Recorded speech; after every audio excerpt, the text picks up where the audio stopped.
Firefighters at Australian airports have reported levels of toxic chemicals in their blood up to 20 times higher than normal. The revelations come from documents released to the ABC under Freedom of Information laws.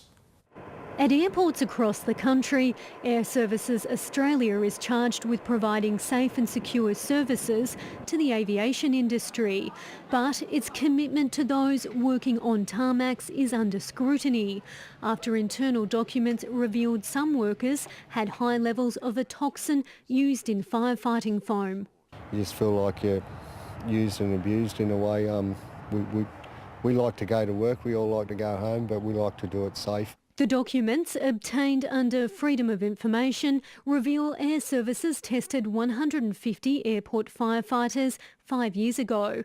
They had up to 20 times the normal level of the chemical PFOS. Firefighters at Rockhampton, Sydney, Perth and the Gold Coast had some of the highest levels. Air Services Australia says it proactively organised the tests and plans to do another round in the coming year.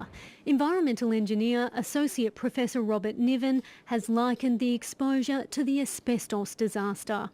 It seems to be very similar, and it's astonishing that in this century we're having this play out with another class of chemicals. The FOI documents also included safety recommendations at sites contaminated with the chemicals, but Gold Coast airport workers have told the ABC the guidelines were ignored. For 18 months, Craig Anderson worked in soil and groundwater at the airport. He and his colleagues say they were never told to take special care. Our hands were saturated, our clothes were saturated in it. That was every day ongoing. Those clothes went home, our wives had to clean them. If I were there in their situation, I'd be very concerned. I would seek medical advice. The airport management says at the time, PFOS was being handled in line with Commonwealth guidelines.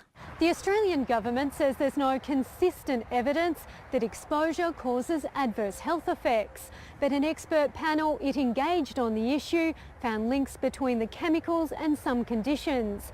For workers like Craig Anderson, it's a waiting game. Elise, Kinsella, ABC News, Gold Coast.